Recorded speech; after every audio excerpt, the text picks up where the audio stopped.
roof of the net. Nice one. Straight down the middle.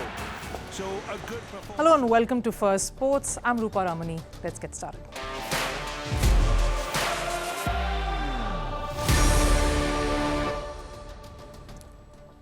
Right on the show today, Saudi's clout in the sporting world increases despite protests across the world. Will sporting governing bodies put their foot down, or will they toe the Saudi line? What are they doing to keep all of the protesters quiet? Meanwhile, Shakib Al Hasan's passage to Bangladesh still is getting more strained by the day. Fresh reports say Shakib's fans protesting his ouster from the test squad were attacked by an angry mob outside the stadium. Are the sentiments of Bangladeshis still anti-Shakib? And over in Formula One, McLaren is miffed with the penalty being awarded to their driver Lando Norris. It's increased the gap in the driver standings between them and Max Verstappen. But instead of taking that podium finish, in fact, Verstappen seems to be showing signs of getting more ruffled and bothered as McLaren got under his skin. But first, let's take a look at the headlines. Starting with cricket, New Zealand's star batter Kane Williamson will miss the second test match against India in Pune. Williamson is still recovering from the groin injury he suffered during the Sri Lanka series. Williamson is currently recovering at home and didn't travel with the squad. New Zealand versus India's second test will commence on the 24th of October. And staying with cricket, South Africa's Kagiso Rabada joined an elite list of bowlers to have taken 300 test wickets. He achieved this milestone mark during the first test against Bangladesh in Dhaka. Rabada is the fastest to this landmark in terms of the balls bowled. The pacer took 11,817 deliveries to get there. England have announced their ODI squad for the West Indies series. The interesting inclusion is that of wicketkeeper batter Michael Pepper. If Pepper is included in the 11, he might bat alongside Phil Salt. The first ODI will take place in Antigua and Barbuda on October 31st. The 2026 Glasgow Commonwealth Games have dropped sporting disciplines like cricket, badminton, squash, hockey and table tennis. It's a major dent to India's medal-winning chances as the country won 30 out of their 61 medals along these sporting events. And it was at the 2022 Birmingham Commonwealth Games. And we'll sum it up with news from football. Neymar returned to competitive football after 369 days for Saudi club Al Hilal. The Brazilian was recovering from a knee injury that he sustained in October last year. Neymar failed to make an impact, but his team defeated Al Ain 5-4 in the Asian Champions League match. Saudi Arabia's hostile takeover of major sporting events has come with its fair share of controversies. The more power Saudi wants to wield in the sporting world, the more backlash they tend to receive.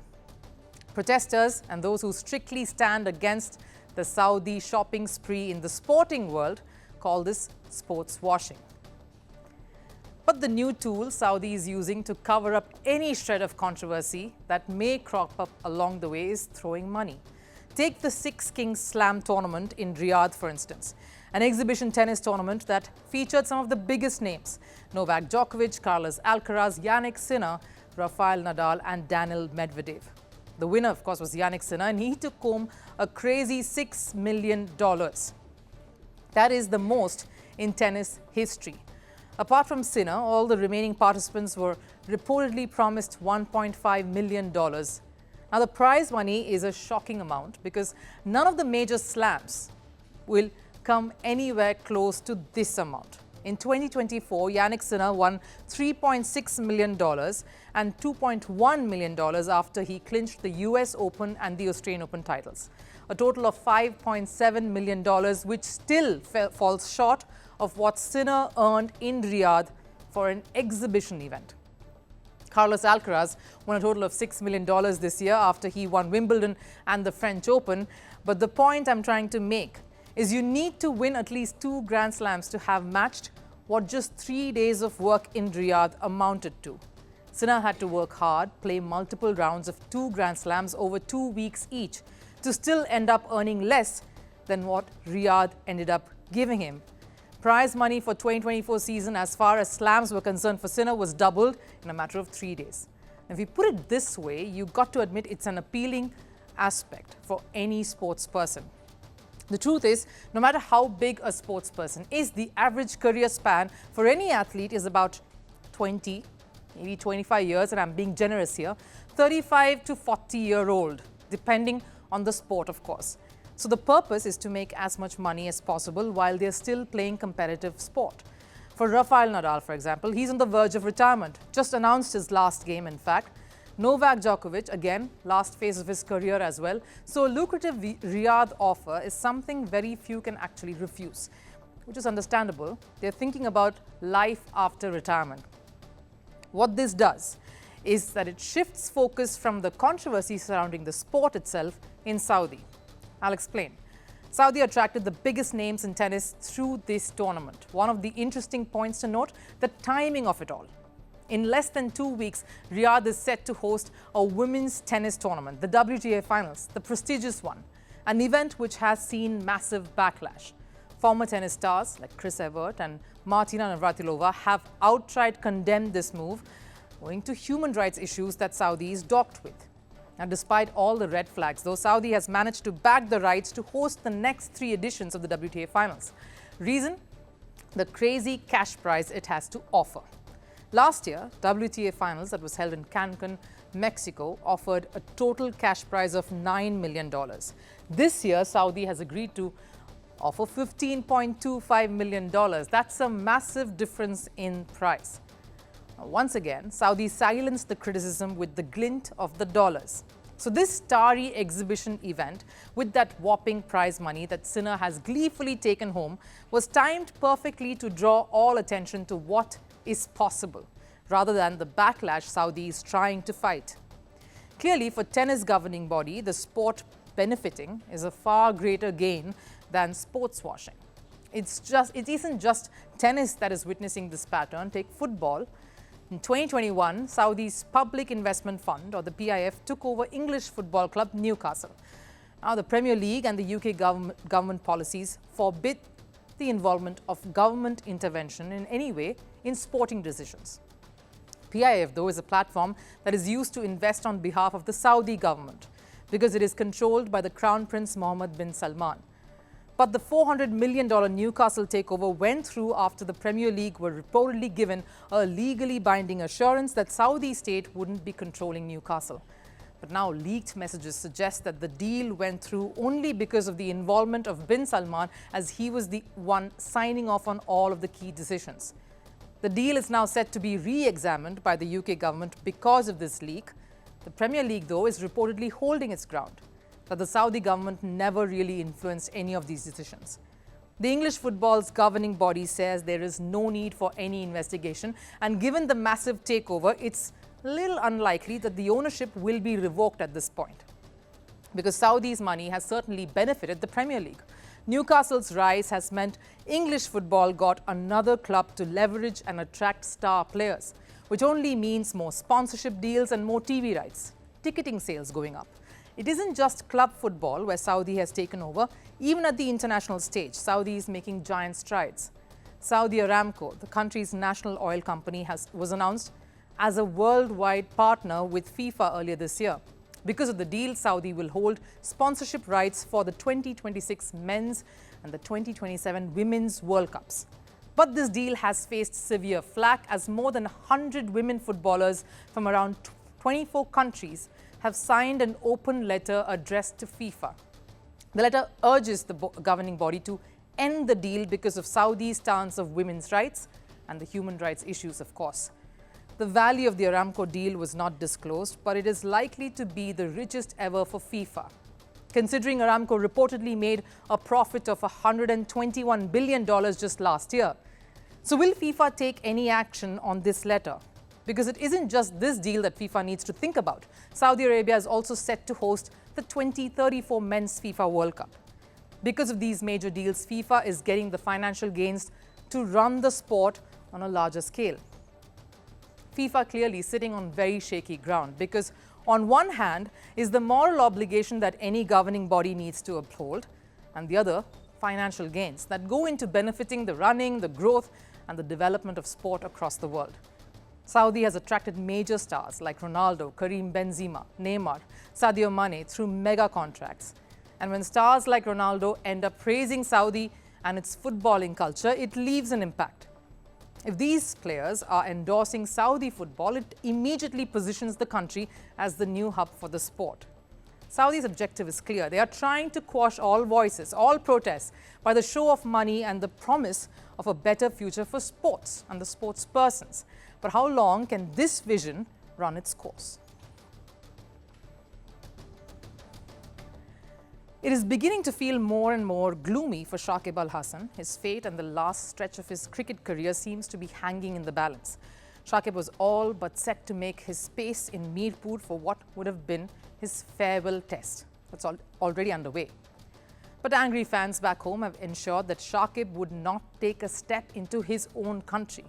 The latest is that a large group of Shakib fans were attacked outside the stadium after they protested against Shakib getting replaced in the test squad to play South Africa. Is this the end of the road for one of Bangladesh's greatest? The first test between Bangladesh and South Africa is underway in Mirpur. If all had gone according to plan, cricket fans would have witnessed Shakib Al Hasan in his elements, and that too at his home ground for one final time. But the narrative has been otherwise. After massive protests against Shakib's inclusion, the Bangladesh Cricket Board and the government were forced to counteract. They conveniently advised him from returning home, and the BCB, under growing unrest, replaced him in the squad for the test. But that doesn't seem to have quelled the general animosity.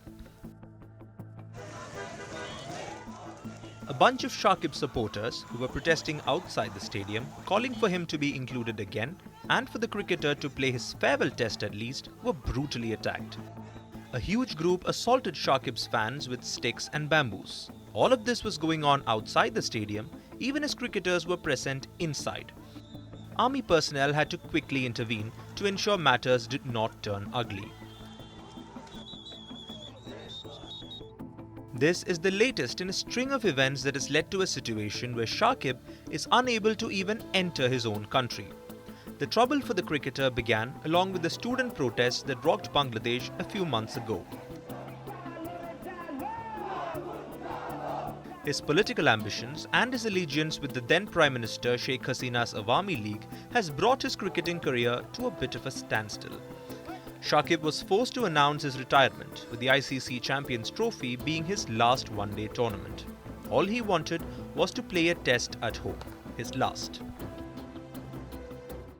Ever since he was named in that FIR in a murder case along with 147 others, including Sheikh Hasina, Shakib has had a torrid time. The fact that he did not say a word and kept silent while his country was burning and witnessing a political turmoil only heightened the anger that Bangladeshis were already experiencing. They do not want one of Bangladesh's best cricketers to come back, leaving Shakib in the most difficult of predicaments. He even sent out a lengthy apology to his people, the citizens of Bangladesh, in a last-ditch effort to try and get a chance to play at home. But that clearly did not work. Bangladeshis are fuming, and this recent attack on his supporters outside the cricket stadium is proof that everyone is still seething, leaving many to wonder if the world has seen the last of this genius all-rounder. Sure, he will be able to play outside his country, but pity that Shakib Al Hasan may not get the farewell he wishes and probably deserves. Max Verstappen and Red Bull breathed a sigh of relief after the driver finished third at the US Grand Prix over the weekend. It was not a win, but a third-place finish was enough for Verstappen to extend his lead over Lando Norris of McLaren in the driver's standings. That gap has now increased to 57 points. And despite getting the desired result, the Red Bull driver continues to cry foul. Verstappen's third-place finish has been mired in controversy. Initially, it was McLaren's Lando Norris who had come in third. But the British driver was given a 5-second penalty by the stewards for a mistake he had supposedly committed during the race. McLaren was furious on losing that third-place finish. My view is that the way the stewards interfered with a beautiful piece of motorsport was inappropriate. I'm surprised that the stewards didn't even feel the need to discuss with the drivers after the race. Both cars gained an advantage. It's a shame because it cost us a podium. This kind of decision by the stewards cannot be appealed. For us, the chapter is now closed. McLaren's team principal, Andrea Stella, pointing out his displeasure over the matter. But before I get into what Verstappen's reaction was, let me tell you what led to the controversy in that first place. The incident occurred in the 52nd lap of US Grand Prix with 4 laps to go for completion. That's when Lando Norris attempted to overtake and pass Max Verstappen. Both cars ended up running off the track. Norris got ahead and stayed there for the rest of the race. And since he overtook Verstappen outside the tracks, as you can see there, and didn't give Verstappen the lead back, the McLaren driver was penalized. But what McLaren are arguing here is that it was Verstappen who forced both drivers to go outside the tracks. So Norris was forced to overtake outside of it because of Verstappen's maneuvering. The way Verstappen was driving, Norris would have crashed into Verstappen and he had to overtake, and that's what happened. And if he had to overtake within the track, the crash would have happened. So McLaren is claiming that it was actually Verstappen's wrongdoing, which is why both driver and the team are furious over the penalty that they received. They believe it wasn't just Norris who was entirely at fault here. Quite normal from a rival after losing that podium place. But Verstappen here feels that McLaren are complaining just a bit too much. They complain a lot lately, but it is very clear and it is in the rules. If you are outside the white line, you cannot pass, and I've been penalized for that in the past too. If McLaren's accusations are considered, Verstappen is at fault too, because had he not forced Norris out of the track, the situation of the penalty itself would not have arisen. Sure, what Verstappen did was well within the rules of racing, but it's also considered a bit of a move. The driver making the most of the loopholes available for him, something Norris pointed out. He defends by going off the track. He overtakes by going off track. But I'm not going to complain about it. It's interesting to note that during the weekend, this was the second decision that went in Red Bull and Verstappen's favour. Before the race, Red Bull was accused by rival teams of making adjustments to the height of their car. While the allegations were serious, FIA let Red Bull walk away without facing any penalty. They were asked to make changes to their car, and that was that. Had FIA put a sanction on Red Bull, it would have affected Verstappen's chances at the US Grand Prix too. And after that, this penalty call, despite everything still going in Verstappen's favour, looks like Verstappen is the one who seems to be complaining a little more. Maybe Verstappen needs to be a bit of a sport here, or maybe all the intensity from McLaren is getting to him. The Red Bull driver just needs to be reminded that he is the one ahead in the race to the finish so far, at least at this point. Time for last serve. Shohei Ohtani isn't just breaking baseball records, but is also getting some celebration goals. He sprayed champagne over his teammates in a crazy celebration after winning the National League Championship Series. Take a look.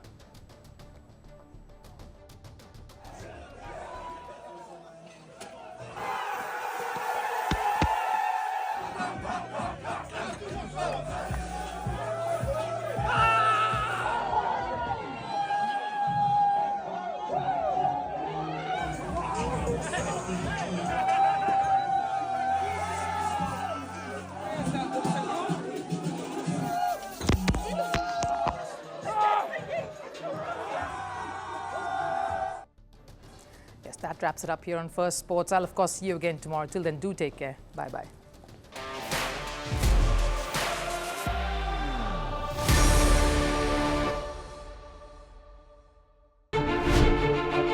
Firstpost decodes the U.S. election,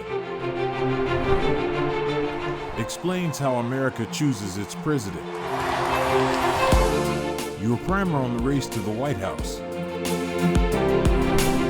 Everything you need to know about how America votes and its global implications. U.S. Election Explained, every Monday and Thursday only on Firstpost.